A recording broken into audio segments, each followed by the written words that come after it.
This Friday, Jamie Lee Curtis and Lindsay Lohan are back to switch things up in Disney's Freakier Friday. Totally. Yes. It's an absolute riot, and the only movie that can be described as So much weirder than the last time. What last time? it's the frequel You ready? we've been waiting for. That absolutely slays. What deeply out of touch old person came up with that? You did. Wow. Don't miss the comedy event of the summer for all ages. Disney's Freakier Friday in theaters this Friday. Get tickets now. Rated PG. Parental guidance suggested. It's Wednesday Addams. I see you're trying to distract yourself from your own banal thoughts. Let me help. Here's a recording thing made of my latest root canal.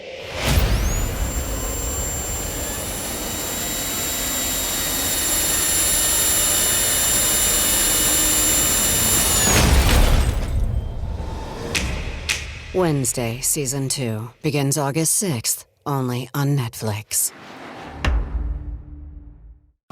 It's back to school season, and Clorox is donating 2 million disinfecting wipes to classrooms across America. Because back to school means things can get a little bit messy.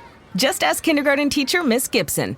Give me just one Clorox wipe and I'm ready for glitter glue, exploded lunchbox yogurt, peanut butter handprints, runny noses, picking noses, rubbing noses. Touching noses. Thank you, Edward. Ooh, nap mats and lockers and tissue boxes. And Clorox scissors. disinfecting wipes. Teacher's #1 wipe. Clean feels good. Based on unit sales data. Pie in the Sky Media. This series contains adult language and descriptions of graphic violence throughout. Listener discretion is advised. 3, 2, 1. Hello, Murder Chronicles Nation. Yes, this is an off day to be hearing a bonus episode of the show, but with all of this stuff blowing up in Long Island right now, I thought it would be important to get Carolyn's investigative eye on what's going on with the Gilgo Four, a case of a series of murders of young women from 2010 that were discovered along a quarter-mile stretch of beach on Long Island in 2010, and that has been cold for 13 years. That just exploded into the news on Thursday, and there's a lot of interesting stuff that I thought we'd do just a quick episode to bring everybody up to speed. Carolyn, hello. Thank you again for taking a little bit more time out of your busy week to join us. Yeah, I mean, this has been a just amazing development. I can't imagine how the families are feeling after. I mean, there's been so many documentaries, so many podcasts, so much ups and downs of this investigation. It sounds like you didn't really know a lot about it when you heard about it. What did you know? Zero. Nothing. I had heard nothing about it. No. Really? I heard nothing about it. I guess it had kind of come up when I was, in those really, really last 2 or 3 super busy years, building the network that I was doing and doing shows with you and doing my shows and doing all of that I was just really just ensconced in my own little kind of work and content bubble that I didn't really have bandwidth for anything else to come in, But then hearing this, so much of it dovetails with a lot of the work that you do, that I wanted to go over some stuff. Could I just start peppering you with some questions, or? Yeah, for sure. Well, okay. So basically, how they got the guy. Okay, they had one witness description that someone saw at the same time that one of the victims was last seen alive. She was seen with a guy who had a unique physical appearance, we should say. Well, let's start off over this, let's just say 10-year period, which is not exactly, but let's just for easy sake, let's just say that there were 8 women, 1 man, and 1 toddler that they found on Gilgo Beach. And they found the bodies when they were searching for another missing woman. That turned out that her death wasn't suspicious. Basically, they were looking for someone else, and they found these bodies. Is my knowledge? Maybe not. Well, how it started out from in 2010 was there was a police officer who was running around Gilgo Beach with his dog, training his dog for an exercise, and that's the dog found human remains. Okay, and it was December 11th, 2010. So then actually the dog's name is Blue. Isn't that your brother's name? It is. Yeah. Okay, so then 3 more sets of remains were found 2 days later, a quarter of a mile away from where the first set of human remains were found. Okay, so it was the first victim. Okay, so the first victim was Maureen Brainerd Barnes, Mm-hmm. and then the other 3 victims were found: Amber Costello, Melissa Bartholomew, and Megan Waterman. So that's kind of what started this. And so I don't know where you want to pick this up from. So the similarities between them, I was listening to the press conference. They were all wrapped in this camouflage burlap. They were all like petite, green-eyed sex workers working with the same escort agency. Like there were a lot of connections among the victims, like right there. So obviously the investigators are like, okay, there's something going on here. Yeah. And so they started their canvas, I guess. And but it's like starting from nothing. Yeah, I mean, there's been a lot of ups and downs in the case, but how they related it back. I mean, we could sit here for over 24 hours talking about the ups and downs and who they thought were suspects and the parties that were happening. And there's a lot of corruption within, the police department and the connections there. I think with the prosecutor, I mean, there's just so much to the case. But this breaking news was that in 2020 or 2020, recently they started a new cold case, and they took all these law enforcement agencies. They got together and basically created this task force, and they went through everything. They did a review, and they found. Yeah, that was January 22 when a new prosecutor took office. Look at you! You're just like ready to. He's like, this guy's like, fuck it, I'm breaking this case. It was like his. It was his mandate. Okay, he wins the election. They're like, solve this shit. He's like, all right, watch this. And this is so true with so many cases, so many cold cases. When I've talked to investigators or watched on TV or whatever, it's like the name is in the file. It's somewhere in there, right? Yeah. And so they saw in all of these boxes that they had and all that stuff, the name of this guy and the truck. It was a first generation. I guess it was a Ridgeline truck or something like that. Or a Chevy Avalanche.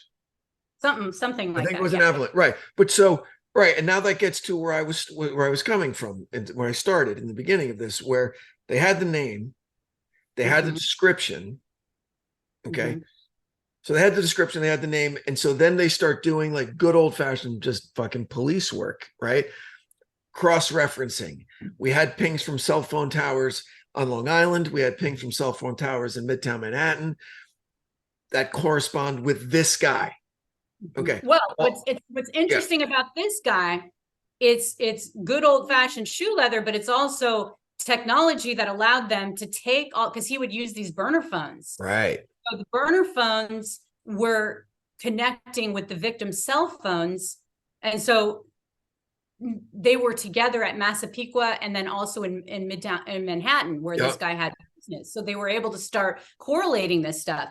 And this is a type of serial killer who likes to torture not only his victims, but their families. Right. So he would basically use their phones to call the victims' families and just basically like, I know, I killed your sister and this is what I did to her. And just this, I mean, just a horrible, horrible human being. I think that's the guy. Oh my gosh. Right. This commissioner literally said in one article that I read, he wrote, Rex Huerman is a demon that walks among us, a predator that ruined families. Allegedly. So, allegedly. Thank you. So I think that, him calling, it connected his phone in the places where he was in New York and also, or in Long Island, Manhattan. Yep.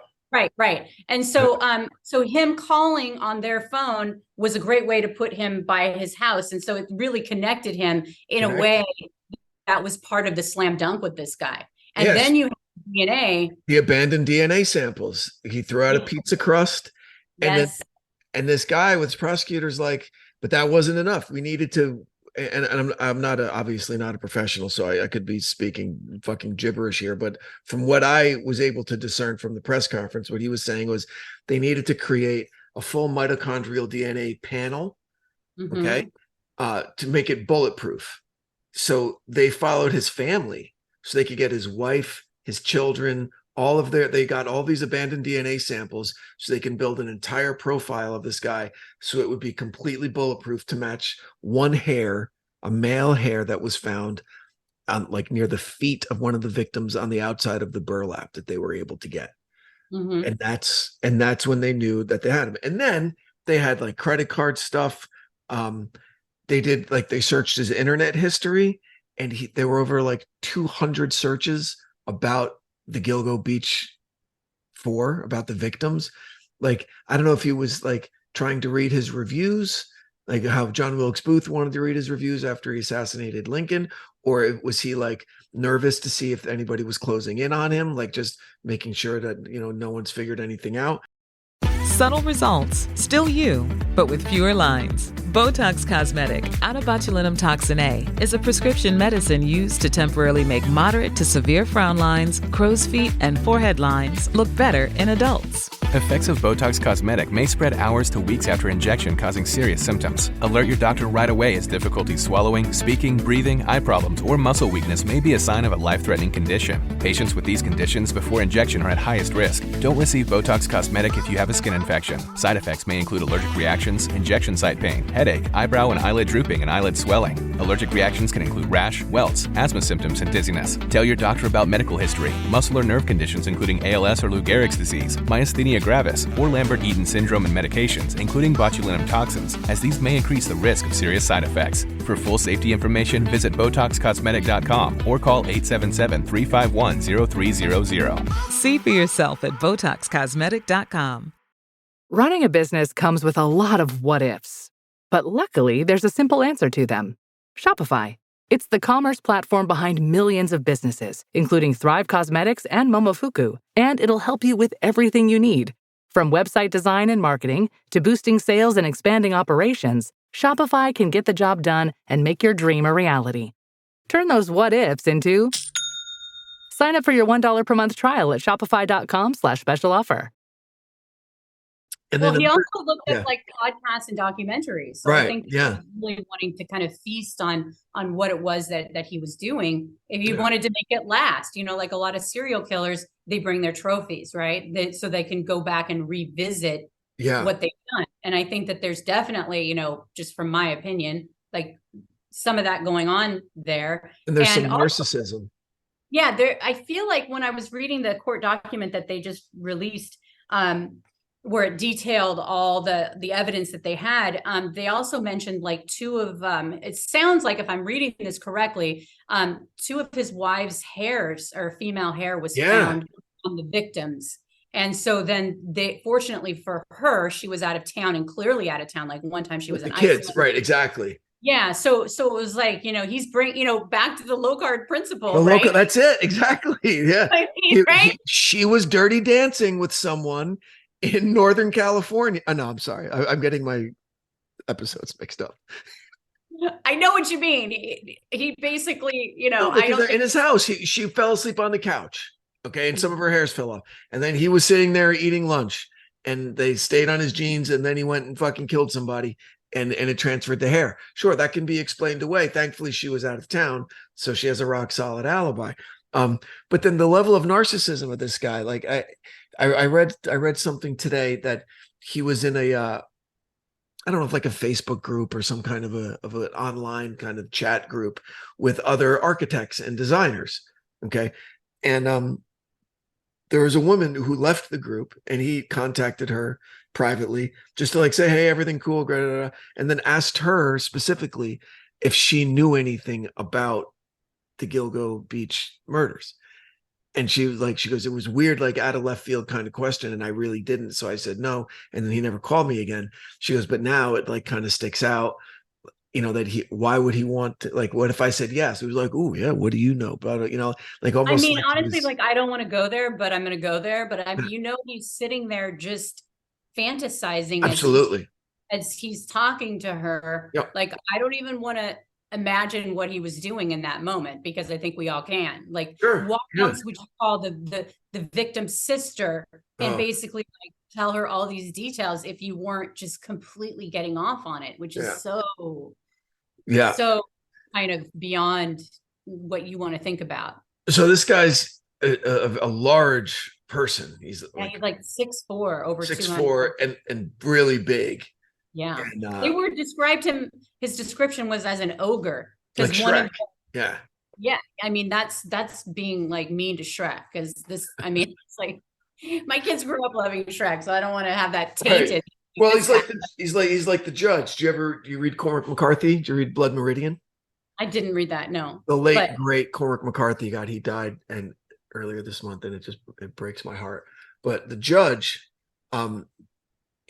almost 7 feet tall and really fat and really just demonic and super fucking smart and charismatic at one point and evil. And just one of the greatest characters in literature. Like, it's not me saying it. It's like the judge is up there with Falstaff and with Sancho Panza as like these, massively brilliant literary characters, and just a monster. Fucking monster. Yeah. And so that's what I think of when I think about this guy. So what's next? So they have him, they're holding him without bail, I would imagine.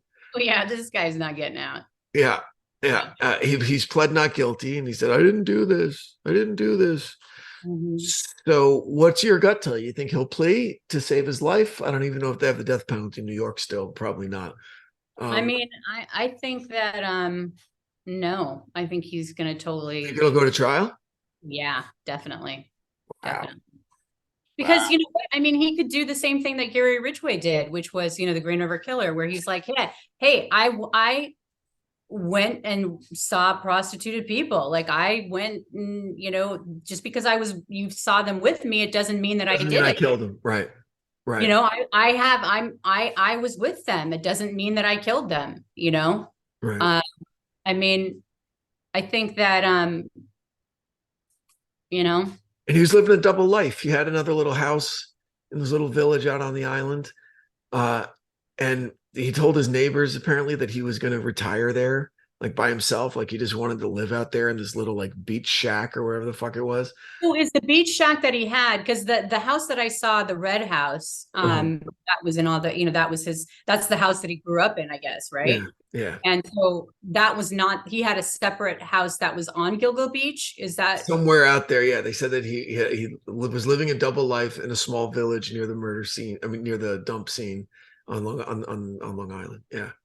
I mean, just listening, this guy was on like Tinder and had a profile. I mean, that's just so creepy to think that, he's out there trying to, he's married and he's got kids and he's like on Tinder and then doing all this stuff. And this, that's kind of scary. I don't know. Where do guys get the confidence for that? Like, I don't have the balls to open up a Tinder profile. I think that you Are have you fucking kidding me? That's not. It's not even about confidence. It's about just kind of, you're not an asshole. I think, hey! Be careful what you're saying isn't an asshole. I'm an asshole. You are. You definitely are, but you're not that kind. Okay? No, I know. I'm joking. I know what you're saying. No, I love my wife. I love being married. I wouldn't want to fuck it up, right? So exactly, and that's why. But guys, they think. I mean, with this guy, I don't think it's fair to compare him to other guys that do that, because clearly this guy, right, is a lot worse. Is like a serial killer, allegedly. Yes, right? of course. But like, I think that he just, to do this, I mean, it's like. Jeez. Okay, so investigation is still ongoing. Law enforcement said that it happened much more quickly than they had anticipated. I guess it kind of got out of their control and they couldn't really, keep it under wraps anymore because the story just got its own legs, but now as a result of that, I'm reading now that tons of new information is coming in. They're getting thousands of calls, like an hour with tips and everything. So I'm sure they're just still, gathering info, and they're going to do what they're going to do. But this is probably just the very beginning of all of this. Oh yeah, because look at all the other victims, and was it more than him? I mean, was there right. a person working there, an accomplice, actively working serial killer that's more than just one? So And some Ridgway connections, just in terms of how he chose his victims, I guess.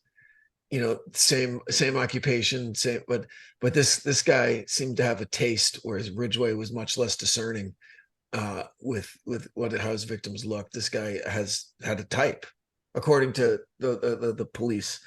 That was the first thing he said. That he said something interesting. He said they had similar appearance, same escort service, and no, he didn't say that. I'm sorry. Same appearance, same occupation, and the same something having to do with marketing, but the same way of getting their of getting Craigslist. I think. Yeah, but he was being he wasn't specific. He just said they had the same appearance, they had the same job, and they had the same way of getting business. Kind of thing. So I didn't know it was Craigslist. You can shop for sex on Craigslist. Well, I think that you used to be able to. I think they stopped that now. I don't know, but yeah, I mean, we'll see. But I'm sure that the families, probably thought this was never going to be solved, and it's still not. I mean, again, innocent until proven guilty, but right.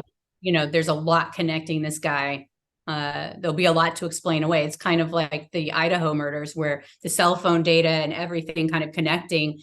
And, he's pleading not guilty, and everybody deserves their day in court. So we'll see. Yeah. But I don't, the fact that this guy was able to keep his mouth shut for as long as he did, even though he was dropping it, in certain situations I'm only laughing. I'm not even laughing. I'm just like, it's just so hard to, just the whole idea of the trophy stuff. It always kind of, and reliving it. And that's what they're looking for right now. That was the most recent thing that I read, was that police are searching his residences for trophies. Yeah. I mean, I think I saw something where they said they were carrying out some kind of 3-foot little doll in this glass case. And it's like, wow. And if he lived there for as long, if that was his parents' home, I mean, who knows what's in there, how many layers, and what his story is. Well, let's sorry, go ahead. Well, I mean, I don't know if this is true or not, but somebody was saying how they wouldn't let their kids go trick-or-treating over there because they thought he was so creepy. So I'm sure really? Coming out of the woodwork with stories, whether or not they're true, we'll just have to wait and see. But all right, well, hey, let's keep up on this. We'll let us know if you Murder Chronicles Nation, if you like drop-ins like this on cases as they're unfolding, because we can keep this up the whole time, and I find it very interesting, and I'd like to keep as the case develops, let's keep talking about it. Right? Maybe we could do like a weekly Wednesday drop or a Thursday drop like that or something. So we'll see how it goes. But in the meantime, thank you for again this week. That's 3 times this week you guys are checking in with us. Thank you very much. And if there are any of these other cases that you'd like to see us talk about, let us know. In the meantime, please stay safe out there, and thank you again for spending some time with us. Carolyn? Yeah, thank you. Talk to y'all soon. Bye. The Murder Chronicles is a pie-in-the-sky production recorded live in the beautiful Pacific Northwest. We are produced by Brandon Morgan and myself, music by Soundstripe. For Pie in the Sky Media, I'm Carolyn Osorio, your writer and host. Thanks for listening.